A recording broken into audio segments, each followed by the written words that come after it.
Waalaikumsalam warahmatullahi wabarakatuh.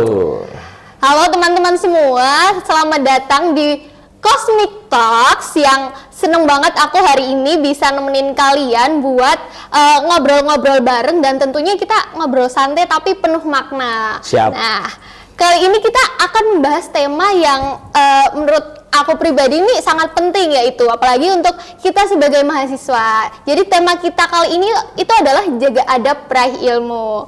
Nah, di zaman sekarang kan kayak belajar tuh gampang banget ya, tinggal buka internet terus semua ilmu itu ada kayak gitu di ujung jari. Nah, tapi masalahnya yang fokus ngejar ilmunya itu terkadang lupa sama yang mendasari semuanya, yaitu adab. Nah, maka dari itu kita akan membahas di podcast ini bareng narasumber kita yang luar biasa. Nah, alhamdulillah hari ini kita kedatangan oleh Pak Ustadz Mahfud. Nah, beri tepuk tangan buat Pak Ustadz Mahfud. Terima kasih semuanya, terima kasih. Gimana kabarnya Ustadz? Alhamdulillah ini? Baik. Bahana gimana kabarnya? Alhamdulillah baik juga. Oke, teman-teman, kita mungkin mulai masuk ini ya ke pembahasan. Nah, Ustadz boleh dijelaskan dulu nggak apa sih sebenarnya tuh makna adab dalam menuntut ilmu? Terus ada nggak? Apakah cuma sopan santun atau lebih luas dari itu? Ya, baik. Adab itu kata Al-Imam Al-Ghazali ibaratun an hay'ah fin nafs. Jadi sesuatu yang tertanam dalam jiwa kita. Rasikha anha tasdurul afal bisuhulah wa yasiru min ghairi hajah ila fikrin wa ru'yah. Jadi intinya akhlak atau adab itu adalah sesuatu yang tertanam dalam jiwa kita, Mbak Hana. Kemudian karena sudah tertanam dalam jiwa kita, maka dia akan menghasilkan sikap tingkah laku yang terjadi secara otomatis. Min ghairi fikrin wa ru'yah. Enggak perlu banyak mikir, enggak perlu banyak pertimbangan begitu. Jadi kasarnya gini Mbak Hana, kalau ada kecelakaan misalnya ya, ada kecelakaan terus kita itu mikir tolong nggak ya kan begitu, masih mikir loh. Kemudian akhirnya ngitung kancing, tolong enggak, tolong. Nah, akhirnya dia nolong. Itu belum jadi akhlak, belum jadi adab. Kenapa? Karena belum tertanam begitu. Tapi kalau dia langsung nolong, nah itu sudah menjadi akhlak atau adab tadi.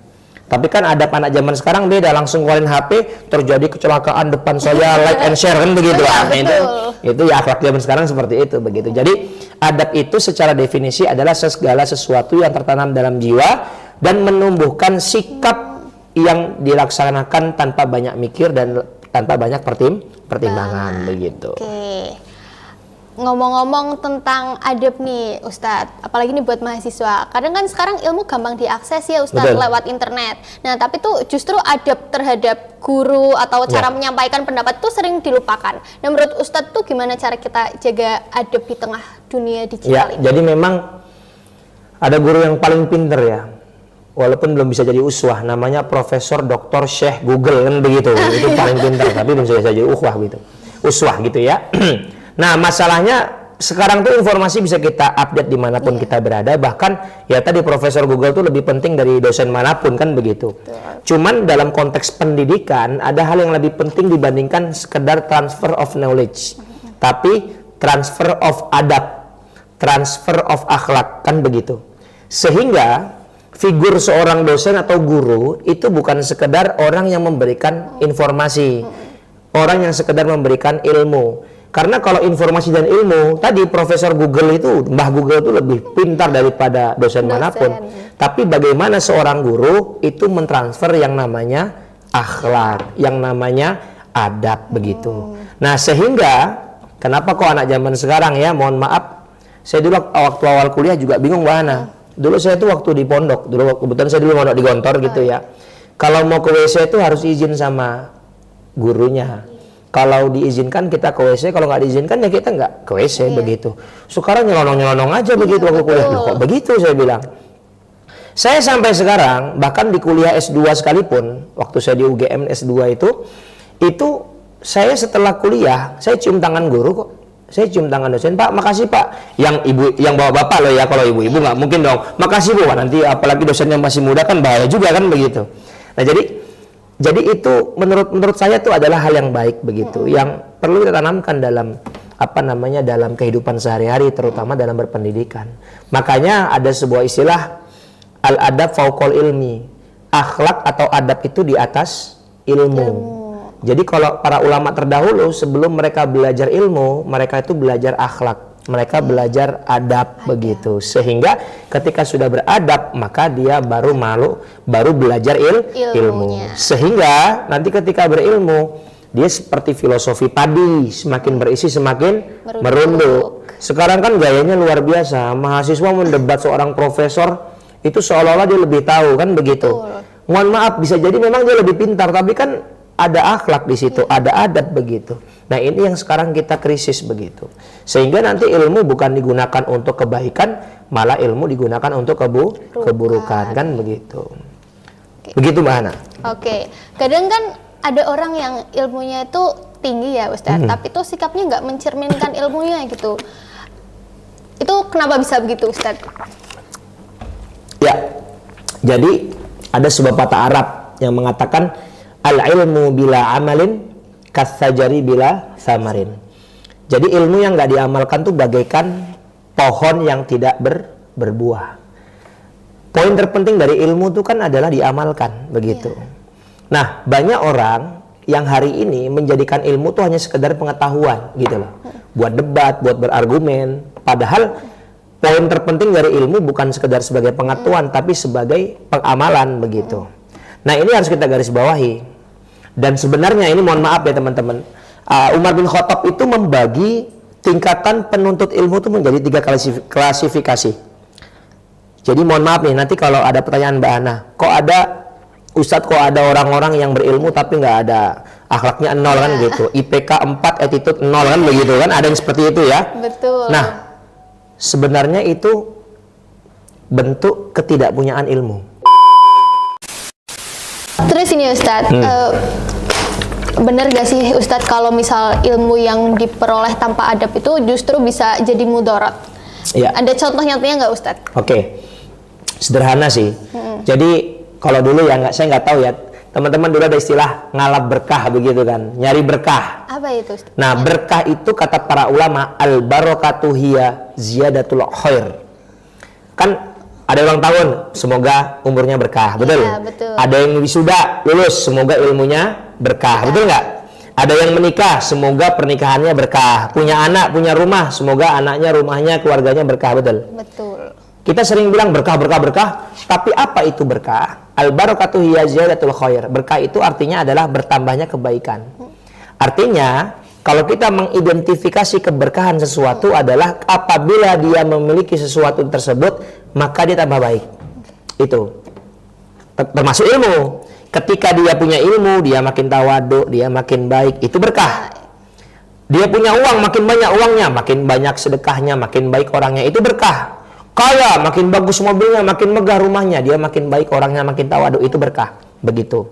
Nah, sehingga ketika ilmu tidak berkah atau ilmu yang dia miliki tidak membuat dia menjadi pribadi yang lebih baik, akhirnya ilmu itu digunakan untuk sesuatu yang tidak baik. Ya mohon maaf, koruptor itu kan ada yang titelnya prof kan, entah profesor ataupun provokator kan begitu.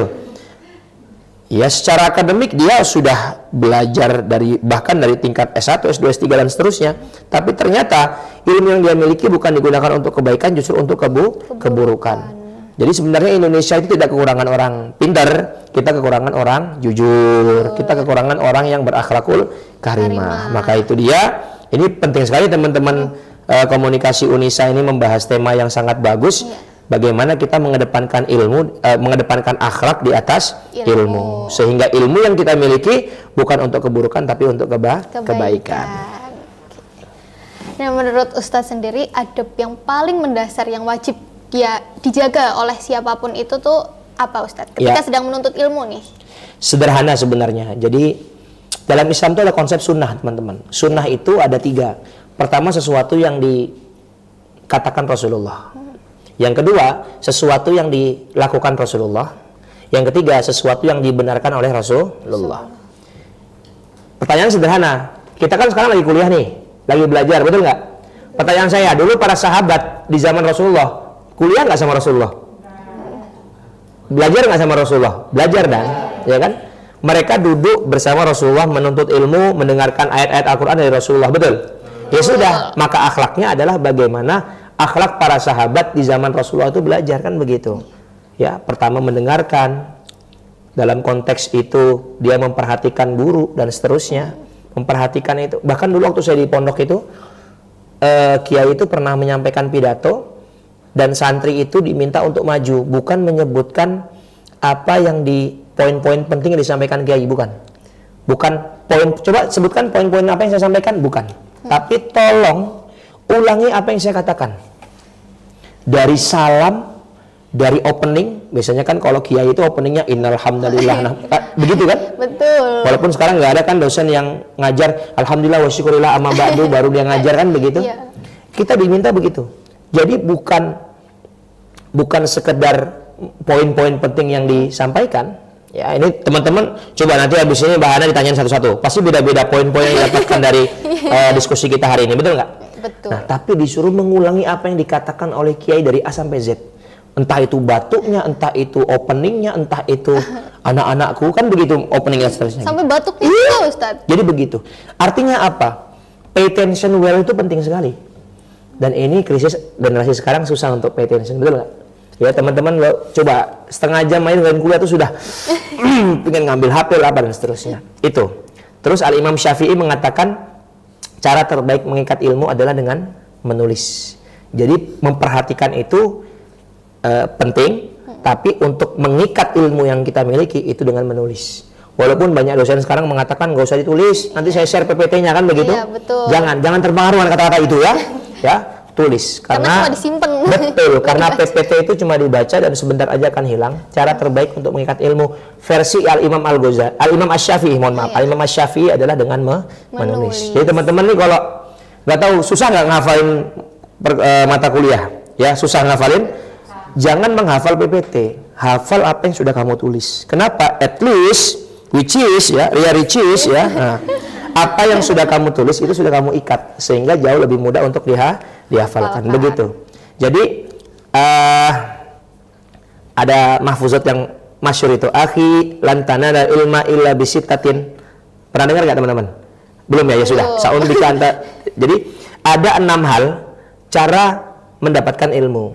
Salah satunya adalah suhbatul ustad. Suhbatul ustad itu hormat kepada guru, hormat kepada dosen.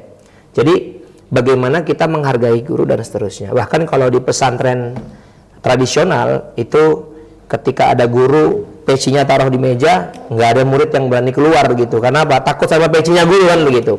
Ya bukan berarti harus di kampus begitu, enggak. Cuman bagaimana kita menghormati guru itu. Karena ya itu dia. Setiap sekelas berapa orang di sini? Kalau di kampus sekelas berapa orang? 39 40 orang ya, sekelas ya. Iya. Dosennya kan sama. Sama. Muridnya yang beda. Yang dijelaskan, yang keluar dari lisan dosen sama. Betul nggak? Betul. Tapi yang ditangkap mahasiswa berbeda, beda. Tergantung bagaimana dia menghargai gurunya. Itu. Ya, saya jadi agak tertampar juga nih Ustadz. Harus itu, bagus berarti. Karena saya seringnya emang cuma baca PPT Ustadz. Betul. Nulis. Jadi itu Mbak Hana, jadi cara mengikat, ya mohon maaf ya saya nggak tahu ada metode yang lain, tapi ini kan Imam Syafi'i. Imam Syafi'i itu ya dibandingkan kita nggak ada apa-apanya kan. Kata Imam Asy-Syafi'i, cara terbaik mengikat ilmu adalah dengan menulis. Jadi teman-teman jangan inilah. Saya juga punya tuh teman kuliah nggak bawa apa-apa gitu, cuma bawa HP sama ini. Nah itu kan berarti dia kurang niat begitu. Ngaku kalian, siapa yang kuliah cuma bawa HP? Nah. Makasih Ustadz, saya jadi dapat insight baru. Siap. Semoga aja bisa lebih rajin nulis nanti kalau pas matkul ya Ustadz. Oke. Nah Ustadz, kadang tuh kita kan punya teman yang pinter Ustadz, tapi kadang mereka suka lupa adab. Gimana cara kita negurnya biar nggak menyinggung Ustadz? Ya, pertama begini. Ya kita harus menegur dengan santun dan lemah lembut gitu ya, apalagi teman kita. Kalau tidak bisa, kita bisa minta tolong kepada orang lain untuk memberikan nasihat kepada teman-teman kita. Oke. Kita lanjut di segmen berikutnya.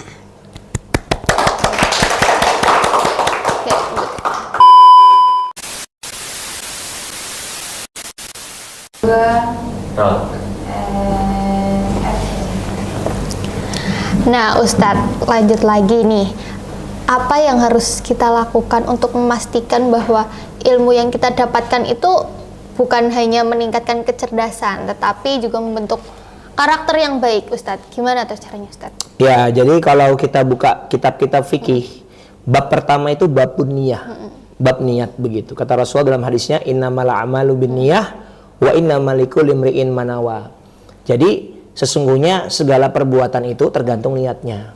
Maka kalau pertanyaannya, Ustadz gimana caranya agar ilmu kita itu bermanfaat? Jawabannya sederhana. Apa niatmu ketika kamu menuntut ilmu? Karena banyak mahasiswa sekarang yang kuliah karena teman-temannya kuliah, betul nggak? Iya kan? Karena kuliah pingin ikut teman-teman lah begitu. Gengsi, gitu. Sehingga ngambil prodi juga jurusannya pokoknya kuliah lah, bebas apapun itu begitu dan seterusnya. Nah, itu penting teman-teman. Kan banyak kan mahasiswa yang kuliah tapi kuliahnya malas-malesan, jarang masuk kelas, ya kan? Sederhana, tanya aja niatnya apa. Pasti ada persoalan di niatnya. Sederhana deh. Ada mahasiswa apa sih yang orang tuanya kaya itu istilahnya? Dia punya apa? Dia punya dukungan support dari orang tua luar biasa. Bulanannya 5 juta misalnya, bulanannya doang kan begitu. Jadi orang tuanya kaya dan seterusnya. Dia kuliah. Teman sekelasnya itu mohon maaf ekonominya sangat terbatas. Bahkan di desanya itu dia tok yang kuliah. Bahkan ketika dia berangkat kuliah, satu desa tuh nganter dia. Ya tetangga-tangga tuh nganter dia melepas kepergiannya dada-dada di bis gitu. Jadi dia tuh benar-benar harapan satu desa untuk bisa kuliah. Yang kedua, ya orang tuanya orang kaya begitu. Hujan deras mau kuliah, kira-kira yang berangkat yang mana? Yang mana ya Ustadz? Ya, jadi motivasi dia berangkat untuk kuliah. Misalnya kan hujan deras nih di kosan kan, malas gitu. Kalau dia adalah perwakilan tadi yang dari desanya, harapan semuanya, dia akan apapun saya akan terjang, saya akan berangkat kuliah. Tapi yang orang kaya, alah sekali-kali nggak masuk, ya nggak apa-apa kan begitu. Paham nggak maksud saya? Paham. Jadi beda motivasi, beda niat itu juga akan berdampak pada proses dia belajar kan begitu. Nah ini penting untuk kita garis bawahi. Nah kemudian setelah itu maka dia harus memahami bahwasanya ilmu itu adalah dari Allah. Ada gurunya Al-Imam Asy-Syafi'i namanya Imam Waqi. Jadi Imam Asy-Syafi'i punya guru namanya Imam Waqi. Nah kemudian Al-Imam Asy-Syafi'i bertanya kepada Imam Waqi, sakautu ila waqi'in su'al khifdi. Apa ya metode cara terbaik untuk meningkatkan kemampuan kita menghafal pelajaran, memahami pelajaran? Apa nasihat Al-Imam Waqi? Wa arsyadani ila tarkil ma'asi. Imam Waqi merintahkan untuk meninggalkan kemaksiatan. Wa akhbarani bi annal ilma nur, dan menjelaskan kepada kami bahwasanya ilmu itu bagaikan cahaya. Wa nurullahi la yuhda lil asi, dan cahaya Allah tidak akan Allah berikan kepada orang yang bermaksiat. Biasanya orang yang berilmu dan ilmunya membawa kepada keburukan, biasanya cara ilmunya udah salah begitu. Jadi ilmu, kalau ilmu dari Allah, maka dia tidak akan bermaksiat dalam menuntut ilmu begitu. Coba Ustadz tanyain ke teman-teman, mereka niatnya kuliah apa Ustadz? Nah, niatnya kuliah buat apa nih kan begitu. Apa teman-teman niatnya kuliah? Cari ilmu ya sudah. Oke. Alhamdulillah Pak, nggak ada yang niatnya buruk kayaknya. Nggak nyari jodoh, nyari jodoh enggak ya? Ada. Oh, ada yang nyari jodoh. Gimana Ustadz nih kalau yang niatnya nyari jodoh? Niatnya nyari ilmu, kalau ketemu jodoh di tengah jalan itu bonus. Nah, begitu loh ya. Iya. Loh, istri saya itu juga ketemunya di kampus gitu. Gimana, tapi Pak? niat saya menuntut ilmu. Nah, gitu. Tapi ketemu di kampus saja ya, untungnya ya Pak. Terus gimana Pak ceritanya? Itu nanti di tema selanjutnya ya. Sekarang kan temanya ilmu, jangan jodoh-jodoh kita bahas di tema selanjutnya begitu. Oke. Terus ya Ustadz, Rasulullah SAW sendiri kan mengajarkan bahwa menuntut ilmu itu adalah kewajiban. Namun tuh beliau juga menekankan bahwa pentingnya akhlak mulia. Nah, bagaimana menurut Ustadz Mahfud sendiri cara untuk menyeimbangkan semangat mencari ilmu dan menjaga adab di lingkungan ini? Ya, jadi begini.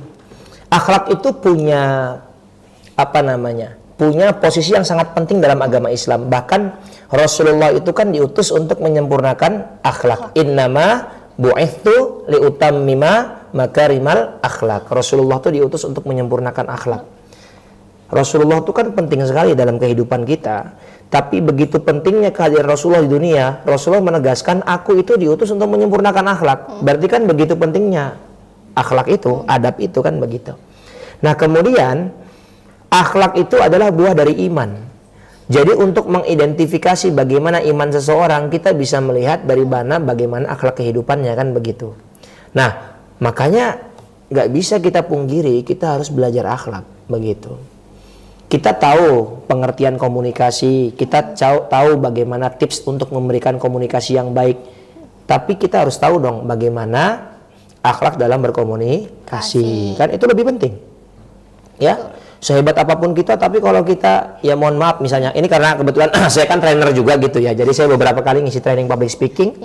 Salah satu teori dalam public speaking itu adalah tidak menggurui.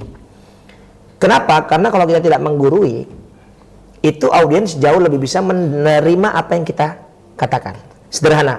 Contoh, misalnya saya ngasih nasihat, belajar yang rajin supaya pintar. Kalau kamu bodoh hidupmu susah kan begitu. Orang tuh apaan sih ini kan begitu. Tapi ketika kita menyampaikan begini, Al-Imam Asy-Syafi'i mengatakan, jikalau engkau tidak merasakan pahitnya menuntut ilmu, maka bersiaplah merasakan pahitnya kebodohan. Kan audiens langsung, oh gitu ya. Oh Imam Syafi'i ya begitu. Poinnya kan sama, betul nggak? Poinnya kan sama. Kita kan kita punya lisan yang sama, A, B sampai Z-nya sama, tapi yang masuk dalam hati audiens itu berbeda, tergantung bagaimana cara kita menyampaikan. Nah, at-thoriqah itu adalah yang namanya ilmu, yang namanya akhlak begitu. Kan dosen beda-beda, tapi kan tiap mahasiswa cara menangkap, merespon dosen pun berbeda-beda kan begitu.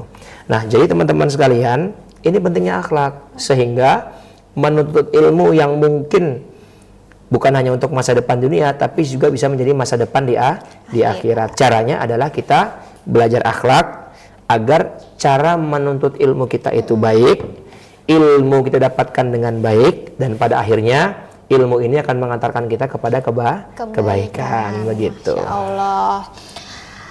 Nah terus nih Ustadz, mungkin di era digital ini ya Ustadz, gimana seharusnya kita menjaga adab, apalagi di era digital ini? Media sosial terutama ya. Gimana cara menjaga adab di media sosial? Kan Okay. sekarang netizen nih sering banget ya Ustadz, banyak yang toksik, banyak yang ribut-ribut di komentar, menimbulkan pertikaian. Nah itu gimana Ustadz? Karena ada istilah maha benar netizen dengan segala komennya kan begitu. Betul. Pertama, dalam hadis kata Rasulullah SAW, man kana yu'minu billahi wal yaumil akhir falyakul khairan aw liyasmut. Barang siapa yang beriman kepada Allah dan hari kiamat, katakan yang baik atau diam. Itu iman. Orang yang beriman berkatanya baik atau diam. Ini bisa kita tarik garis lurus dengan falyaktub khairan aw liyaskut begitu. Hendaklah mengetik, mencatat, menulis sesuatu yang baik atau diam begitu. Artinya apa? Akhlak dalam bermedia sosial adalah kalau tidak mengucapkan berarti komen yang baik, kalau tidak diam. Itu penting. Karena netizen ini kan sumbu pendek ya, dikit-dikit meledak kan begitu. Kadang-kadang kita tuh kalau lihat postingan, yang dilihat bukan postingannya kan, tapi komennya. Betul nggak? Ada orang yang seperti itu di sini? Ada ya? Bajunya warna apa bajunya? Hijau. Nah, semuanya hijau kan begitu. Nah teman-teman, artinya apa? Dalam bermedsos kita harus menjaga diri, tahan ya, karena tanganmu adalah harimaumu kan begitu. Kemudian yang kedua adalah inja'akum fasikum binabain fatabayyanu. Yang kedua adalah tabayun. Jadi kalau ada informasi jangan ujuk-ujuk di-share, cek dulu dong bener nggak nih. Jangan-jangan hoax kan begitu. Sekarang banyak sekali kemakan hoax kan. Oh, misalnya apa? Nabi Sulaiman di Indonesia misalnya begitu kan, karena apa dan seterusnya begitu kan, ada yang seperti itu. Jadi yang pertama kita harus menjaga agar tidak komen-komen yang tidak baik. Yang kedua, kita jangan mudah terpancing dan biasakan untuk klarifikasi atau check and recheck agar tidak termakan hoax dan tidak mudah menyebarkan hoax begitu. Ya Pak, kuncinya jangan terpancing ya teman-teman. Kadang kita ngelihat video viral dikit langsung di komen, terus nanti ada yang nggak terima kan gitu. Oke, mungkin ini sih Pak yang terakhir nih. Apa pesan untuk anak-anak muda kayak kita ini nih Ustadz yang lagi Saya juga ilmu. masih muda saya ya. Waduh, oh ya kayak kita dan Ustadz ini gimana nih pesan-pesannya supaya nggak cuma cerdas secara intelektual tapi juga matang dalam adab. Ya, yang pertama ya kita kutip perkataan Umar bin Khattab tadi ya, berakhlaklah kamu, lalu berilmulah kamu. Jadi harus kita tingkatkan awareness, kesadaran dalam diri kita, bagaimana kita itu juga mengedepankan akhlak bukan hanya sekedar ilmu. Kalau mungkin per hari ini kita sudah menuntut banyak ilmu, mendapatkan banyak ilmu baik dari medsos, dari Google, termasuk dari bangku perkuliahan, maka sekarang waktunya kita untuk belajar ilmu. Ya, ikut kajian-kajian keislaman di masjid kan, baca buku-buku yang membahas akhlak biar kita tidak salah dalam bersikap. Karena orang yang beriman itu adalah orang yang berhati-hati. Berhati-hati dalam bicara, bertingkah laku, bersikap, dan seterusnya. Dan berhati-hati itu adalah kunci keselamatan. Teman-teman kalau nyetir motor, hati-hati dong jalan, kan begitu. Kenapa? Biar selamat. Pun dalam kehidupan kita juga berhati-hati. Agar apa? Agar Rabbana atina fid dunya hasanah wa fil akhirati hasanah wa qina Jadi agar kita selamat di dunia dan juga di akhirat. Oke, beri tepuk tangannya buat Ustadz Mahfud. Masya Allah sekali, luar biasa nasihat dan ilmu dari Ustadz Mahfud untuk kita hari ini.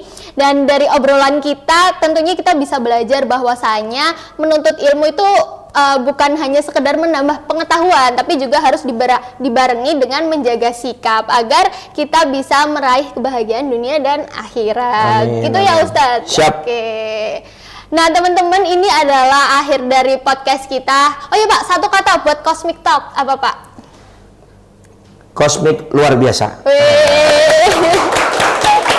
Terima kasih ya Ustadz Mahfud sudah meluangkan waktu untuk mengisi podcast ini, dan semoga apa yang kita obrolkan hari ini bisa kita teladani dan juga kita amalkan sehari-hari gitu. Amin, amin. Dan menjadi motivasi buat kita semua. Kita jadi dapat insight baru dari Ustadz Mahfud ini. Siap.